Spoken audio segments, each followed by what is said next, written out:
Assalamualaikum warahmatullahi wabarakatuh. Selamat datang rekan-rekan mahasiswa. Kembali lagi kita di channel pengajaran seperti biasa. Setelah UTS kemarin, sebelum UTS kita sudah belajar banyak bagaimana cara mengolah data dengan menggunakan aplikasi Smart PLS dengan metode SMPLS.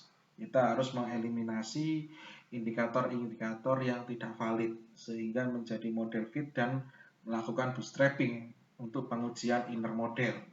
Nah, sekarang saat ini kita selanjutnya adalah dengan data yang sama yang kemarin Anda olah kemarin dengan Smart PLS. Hari ini kita akan mengolah data dengan tools yang lain yang sangat umum sekali sering dipakai, yakni adalah SPSS. Saya menggunakan SPSS versi 21. Anda bisa download aplikasinya dan Anda bisa tonton tutorialnya, cara installnya dan penggunaannya. Ada di tutorial saya sebelumnya, Anda bisa cari. Saat ini kita akan langsung oke. Sebelum kita masuk ke aplikasi, perlu saya jelaskan pengantarnya bahwasanya ada beberapa perbedaan antara SMPLS dan SPSS. Di SMPLS mensyaratkan indikator yang tidak valid itu harus dieliminasi. Tetapi beda dengan SPSS, semua indikator, berapapun hasilnya, itu akan diambil semua. Yang pertama ya.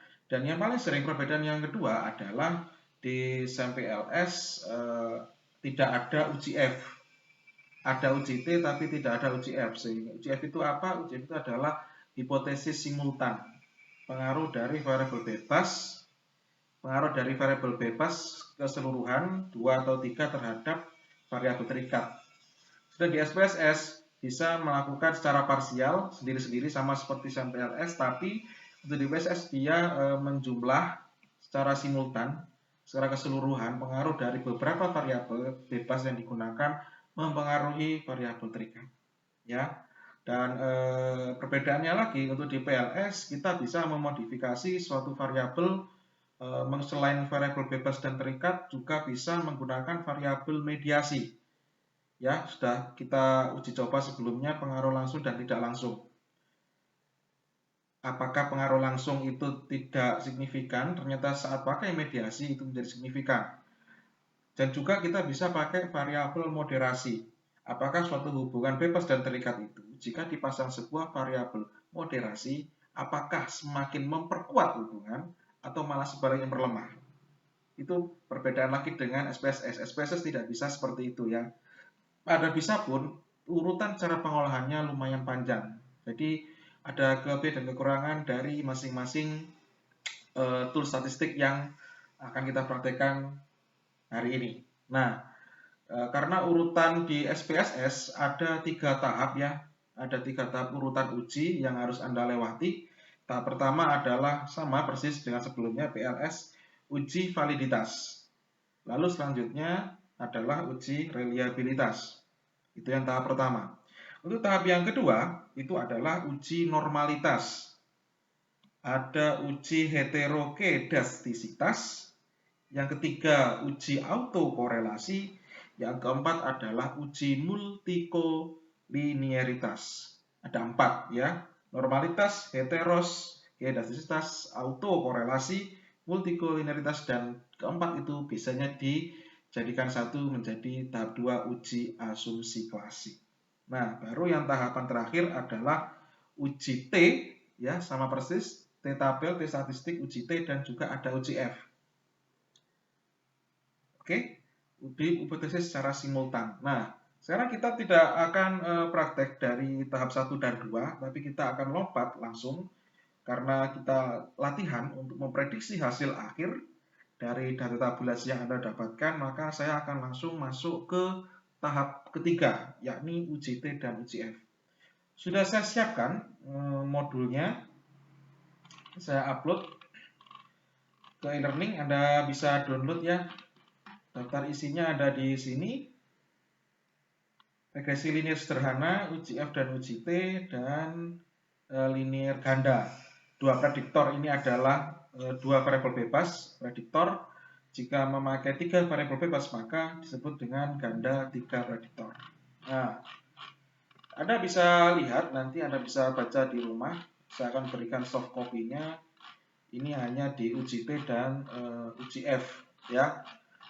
Ada hitungan manual pakai Excel bisa itu secara manual, dan kita bisa menghitung X1 X2Y dan kita bisa menggunakan tools langsung, yakni adalah SPSS. Ini yang sudah ada saya siapkan. Hitungan secara manual, lalu hitungan pakai tools statistik SPSS. Saya pakai SPSS kelas 1. Oke, saya rasa cukup ya. Untuk pengantarnya juga sudah saya siapkan. Ada tabel uji F dan uji T. Ya, ini atasnya adalah uji F. Perlu Anda ketahui, karena kita baru buka untuk tabel uji F, maka cara bacanya adalah Anda bisa lihat di kolom 1, 2, 3, 4, 5, 6, 7, 8 ini adalah jumlah variabel bebas. Jika Anda memakai 2 variabel bebas, maka kolom yang Anda pakai adalah yang ini. Ya. Jika Anda pakai 3 variabel bebas, Anda pakai kolom yang ini. Jika Anda pakai 4 variabel bebas, Anda pakai kolom yang ini, dan seterusnya. Oke, jelas ya, ini adalah jumlah variabel bebas yang digunakan. Sedangkan untuk yang sebelah kiri ini, sampai ke bawah, sama seperti pembacaan di tabel uji T, ini adalah jumlah responden. Ya. Dan tabulasinya sudah saya siapkan. Tabulasi sudah saya siapkan. Ya, saya pakai sementara 2 prediktor. Sebagai contoh di awal ya, 3 prediktornya Anda bisa ikuti saja. Saya sudah menyiapkan 2 variabel bebas, X1 dan X2. Nah, untuk yang data dimasukkan ke SPSS, ada 2 persepsi ya. Ada 2 persepsi. Ada yang bilang untuk memasukkan nilai-nilai pada variabel X, X1, ada yang pakai rata-rata. Jadi semua indikator yang dipasang ini Anda ambil rata-ratanya. Nah, Anda bisa lihat ya, diambil rata-ratanya. Ada juga yang bilang, di persepsi yang kedua adalah menjumlahkan nilai-nilai dari indikator ini menjadi satu nilai responden. Ini baris 2, ini responden 1, ini responden 2 ya. Anda ada yang bilang bukan rata-rata tapi pakai jumlah. Ya. Jadi Anda bisa gunakan salah satu, Anda bisa cek trial, tapi untuk praktikum yang saya demonstrasikan kepada Anda saat ini adalah saya memakai rata-rata. Karena saya punya prinsip sendiri bahwa jika memakai skala Likert 1 sampai 5, maka penilaian yang akan masuk dari beberapa indikator ini harus tetap dalam skala Likert, yakni antara 1 sampai dengan 5. Ya, Anda bisa lihat di sini tidak ada yang lebih dari 5, semuanya kurang dari 5. Oke, jelas ya. Jadi saya akan ambil nilai rata-ratanya. Ini rata-rata X2 dan ini adalah rata-rata Y. Ini saya pasang 1. Oke, jelas ya. Baik. Selanjutnya kita akan entry. Mulai entry kita buka SPSS, sudah saya siapkan, dibuka di sini biar lebih cepat. Baik. Untuk yang pertama, tampilan awal biasanya ada kolom data view dan variable view. Data view berarti sheet ini ya, lembar kerja ini, worksheet ini berisi dengan data. Tapi sebelum kita masukkan data, kita tentukan dulu variabelnya. Oke, ada masuk ke variabelnya. Nah, kita tulis X1, saya punya 2 variabel bebas. Jadi misalnya untuk variabel 1 saya masukkan disiplin misalnya. Oke, disiplin, variabel bebas pertama adalah disiplin. Variabel bebas yang kedua saya pakai motivasi. Oke, motivasi. Lalu yang berikutnya variabel terikat saya pasang juga, ini adalah kinerja. Kinerja, ya ingat ya, jika pakai spasi tidak bisa, tapi pakai underscore boleh. Kinerja karyawan. Baik. Nah, secara default untuk variabel karena kita masukkan data berupa angka, maka tipenya harus numerik ya. Jangan sampai keliru string.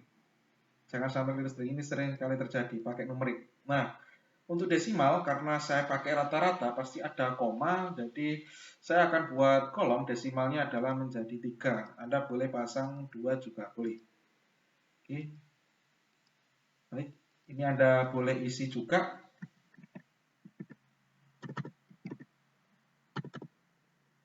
Disiplin.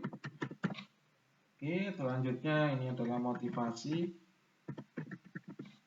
Lalu ini, nah untuk yang label Anda bisa pakai spasi ya, tapi untuk yang nama ini harus Anda pakai underscore.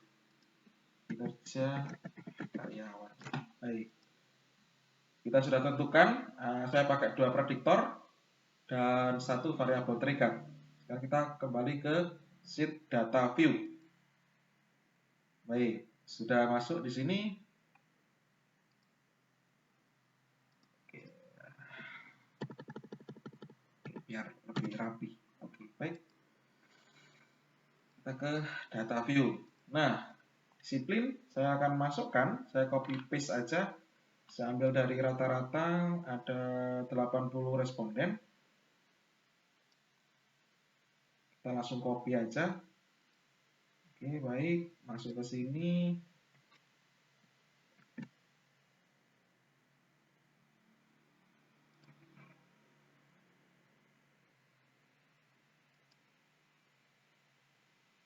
Baik, sudah masuk. Lalu yang motivasi rata-rata X2.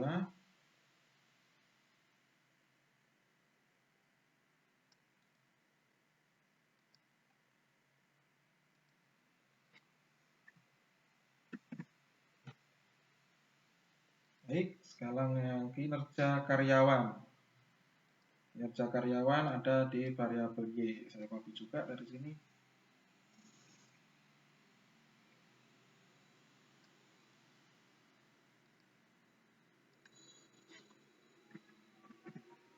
Baik, sudah masuk.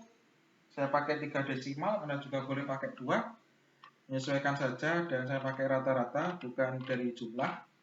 Nah, jika sudah masukkan, saya rasa mudah sekali. Jika sudah di entry, maka klik analisis, ya, pilih regression, lalu pilih linear.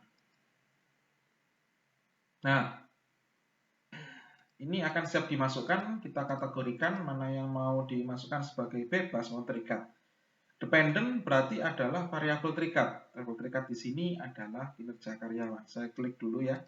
Ya, diklik dulu baru dimasukkan. Oke, jelas ya. Baru yang kedua ini saya masukkan keduanya. Saya klik di sini lalu saya masukkan.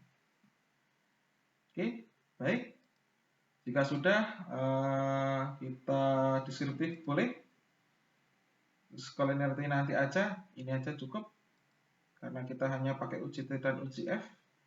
Jika sudah, klik OK.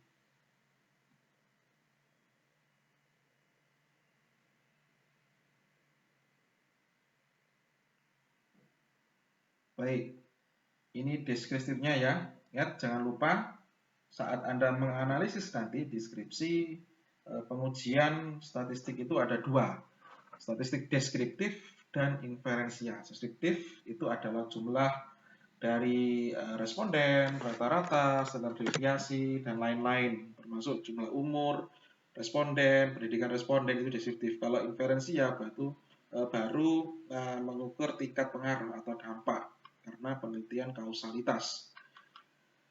Baik, ada beberapa tabel yang ada di sini. Kita akan gunakan yang mana? Anda bisa lihat di modul yang sudah saya siapkan di analisis regresi manual SPSS.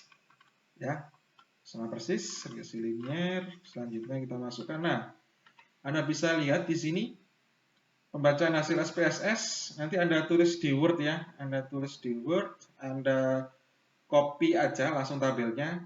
Kita langsung ke pembacaan hasil SPSS. Cari di model summary yang ada tulisannya adjust R square, adjust R kuadrat biasanya. Kita coba cek di output dari running yang pertama. Anda bisa lihat di sini ya, ini bisa langsung Anda copy di Word, boleh. Nah, Anda bisa lihat motivasi, disiplin adalah prediktornya, variabel bebas ternyata mempunyai adjust R square adalah 0,186. Kalau yang di sini summary-nya adjust R adalah 0,771 kali 100%. Ingat ya, ini masih 0,100%, 77,1%. Yang menunjukkan bahwa variabel kinerja ya, ini kinerja prestasi belajar yang di case ini, di contoh modul ini adalah sebagai variabel terikat. Variasi kinerja dapat dipengaruhi dari dua variabel independen, yaitu ya yang kita praktekkan adalah disiplin dan motivasi senilai 77,1%. Tapi jika kita lihat output dari yang kita running, ternyata 0,186. Jadi disiplin dan motivasi mempengaruhi kinerja atau kinerja dipengaruhi oleh dua variabel bebas hanya senilai 18 kali 100% ya, 18,6%. Mana persen? Sedangkan sisanya yakni adalah 100% dikurangi 77, 22,9% dipengaruhi oleh variabel lain. Jika hasil dari uji coba running kita adalah 100% dikurangi 18,6%, itu adalah 81,4% ya, 81,4% dipengaruhi oleh variabel lain. Bisa dikatakan bahwasanya dua variabel ini mempunyai pengaruh yang sangat kecil ya, hanya 18,6%. Di modul ini 77,1%. Ini hanya contoh ya, dibuat berbeda agar ada perbandingan. Itu saat bacaan adjust R square, bisa dimengerti ya. Nah, selanjutnya kita akan pakai uji F. Uji F bisa dilihat di sini pakai tabel ANOVA extension B. F hitung sebesar 24,625. Probabilitasnya adalah 0. Ingat ya, signifikannya adalah 0,00. Sama dengan yang kemarin, jika nilai p-value atau probabilitas jauh lebih kecil dari 0,05, maka model regresi dapat digunakan untuk memprediksi. Ya, bisa memprediksi. Nah, sekarang kita lihat di running kita yang tadi. Nah, di bagian sini ANOVA uji F-nya adalah 10,047 ya. Dan signifikannya adalah 0,00, berarti sama-sama signifikan. Dan walaupun nilai adjust R square-nya hanya 18,6%, tapi tetap statusnya adalah dapat digunakan untuk memprediksi variabel bebas terhadap variabel terikat secara bersama-sama. Ya, sama persis. Anda salin aja analisisnya seperti ini, lalu Anda tempel, copy paste aja langsung dari output SPSS ke dalam Word. Ya, Anda tidak usah buat lagi, tinggal copy aja. Baik, itu yang uji F. Selanjutnya adalah di uji T. Kita lihat di uji T.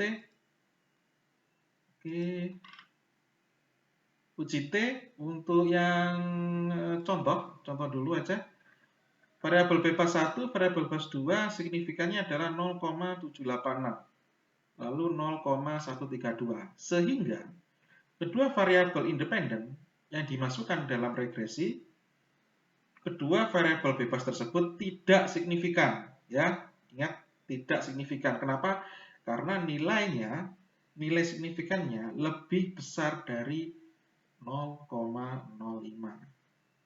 Ya, lebih besar dari 0,05. Ini sudah dijelaskan. Oke. Sudah jelas ya untuk uji adjust R square, uji F, dan uji T. Nah, sekarang kita lihat di hasil running kita.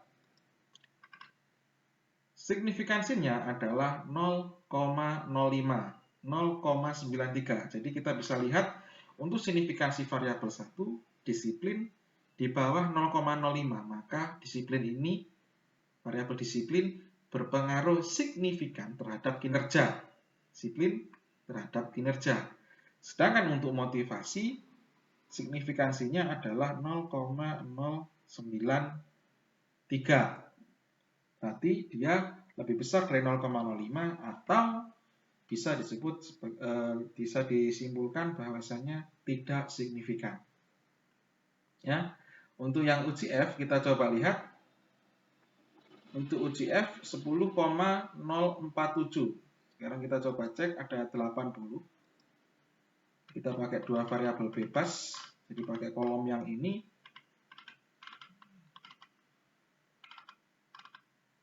Oke, pakai 80, 3,1. Oke, betul ya. 80 pakai kolom yang kedua, akan pakai dua variabel bebas 3,111. Nah, di sini menerangkan yang di sini tetap tetap berkorelasi karena signifikannya 0,05 lebih kecil dan ini menguatkan dari nilai F karena nilai F hitung lebih besar dari F tabel 3,111 sehingga ini layak untuk dilakukan pengujian untuk memprediksi. Akan tetapi hasil dari melihat uji T yang Anda bisa lihat, Anda bisa pastikan ini adalah T hitungnya. Anda cari T tabelnya, ini pasti lebih kecil karena signifikansinya di bawah 0,05. Ini T hitung. Anda bisa buktikan sendiri praktek yang nanti Anda lakukan. Baik, saya rasa cukup ya. Ini untuk yang dua prediktor. Untuk yang tiga prediktor bagaimana? Nah, itu akan lanjut di tatap muka berikutnya. Ya, ini tatap muka 8 dan untuk yang tiga prediktor itu memakai tatap muka yang ke-9. Ya, Anda tuliskan di Word seperti ini. Anda boleh salin, ketikkan tulisannya. Anda dari sini aja, mulai di halaman 5, mulai dari sini pembacaan hasil spesies langsung. Tabelnya Anda copy paste, Anda beri keterangan penjelasan baca seperti ini. Lalu tabel ANOVA untuk yang uji F, Anda berikan keterangan juga seperti ini. Lalu uji T, parameter individual. Anda copy paste tabel seperti ini, lalu Anda buat analisis singkat seperti yang sudah dicontohkan sampai di sini aja. Ya. Oke, dari saya cukup. Terima kasih. Saya akhiri. Wassalamualaikum warahmatullahi wabarakatuh.